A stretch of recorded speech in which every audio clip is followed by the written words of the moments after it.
In this video, I'm going to show you how to get a roof done in one day and the 5 components that are typically used in a roofing system. So let's go ahead and get started. So after the tear off, one of the first things you're going to notice is that there's gutters here and there's gutter aprons where the gutter hangers are attached through it. So we typically detach all the gutters so we could take out the gutter apron. Cost-cutting thing that typically some roofers will do is cut around the old and then rip it out and then cut around the new one instead of actually detaching them.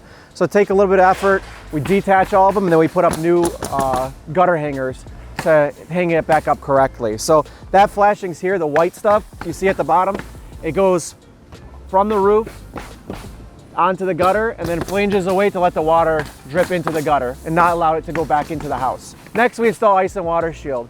Typically you want to go at least 24 inches past the warm wall. The way you do that is if you don't know how to measure for it, is you could look at the inside of your home through a window and measure 24 inches past that point, and you'll find where your ice and water shield ends. Typically, you're going to run into at least 1.5 to 2 rolls of ice and water shield. In this case, we're doing 2, no matter what, if we have 1.5, we end up always doing 2 rows.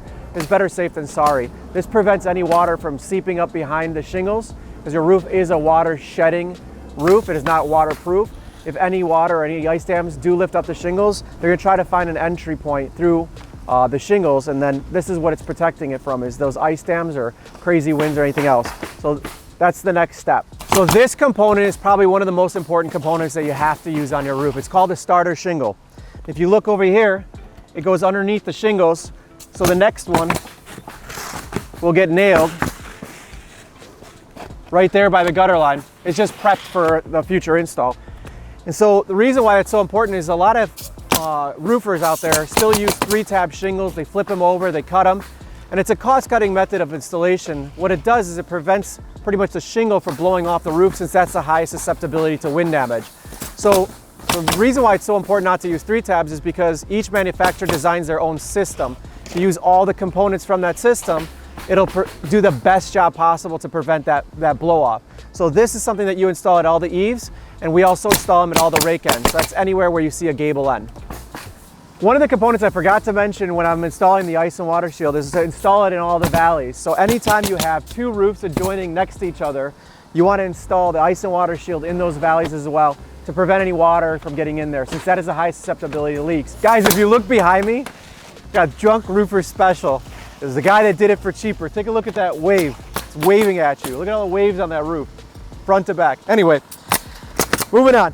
So something that I find extremely important is partnering with the right manufacturer for your shingles when you're installing them. And I really do believe that JF is one of the biggest, actually it is the biggest asphalt manufacturer in the US, if not the world. And they have a pretty stellar product that came out. It's the new Timberline HDZ shingle. A couple things that are notably different versus the old models is the nail line. Before, you had to nail the nail right there. That was your nailing line. So you had to hit the common bond. It's where one shingle overlaps the other. Nowadays, they increased that to almost 1 inch, okay? And you can nail it in there with 4 nails. In fact, they did a test on in a wind tunnel with no nails, and it was able to hold up against the hurricane wind forces that they had in this test. Another thing is too, they have this new patented technology where it's tapered and it's connected mechanically on the back. You see like the mechanical fastening. This is something that's proprietary to GAF and nobody else has it out there on the market. And finally, their sealant is one of the most aggressive sealants they have out there.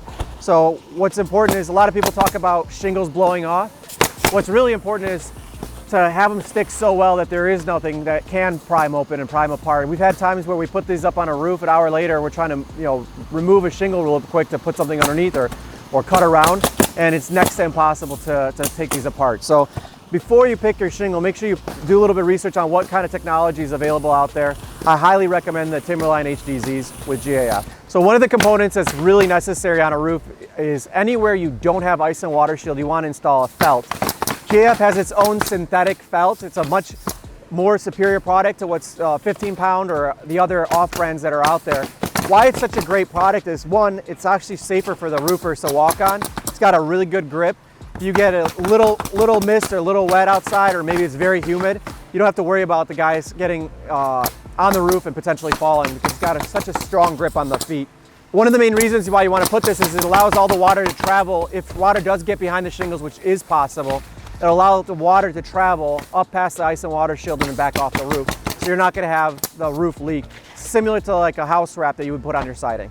So one of the key things that differentiates us between all the other roofing companies is the standard for installing shingles is 4 nails. If you look at our installs, we use 6 nails minimum per shingle. This is just to make sure that we secure that shingle so aggressively that it's never going to come off that roof. We don't want to come back for leak calls. We want to come back to do your other projects like your siding or your windows. So if you look over here, we have 2 bundles of shingles that are completely different packaging. You got the Timberline HDZs, then we have the Seal Ridge. Seal Ridge is specific to putting it on the hips and ridges of the roof. Anywhere where you see 2 roofs adjoined at the top as a peak, you want to put Seal Ridge, hip and ridge on there. Now, one of the reasons why it's so important to actually get it from the manufacturer is it's actually designed to be bent over that ridge. So this actually gets put over the actual hip or the ridge. It's designed specifically for this application. Another thing you'll see a lot of roofers do just to cut corners and save money is use 3-tab shingles. And those 3-tab shingles are designed to be installed normally in the field. What they're doing is they're cutting them and dog-earing them and making them a makeshift product in the field. And it doesn't carry the same warranty. So if you want a warranty right off the shelf, you have to follow all the guidelines of that manufacturer. And that usually involves utilizing their own products as part of the system. So not hodgepodging it together with bits and pieces from other roofs. A funny thing is that sometimes manufacturers intentionally make a 3-tab shingle that's the same color as the rest of the architectural shingles because they don't want to have people using that specific shingle for that application. But you'll see roofers then try to find a similar match from another manufacturer, so they're putting up shingles that don't even belong on that roof at that point. So make sure you talk to your roofer, make sure the roofer's putting up something that is the same manufacturer and is intended to be used for that purpose.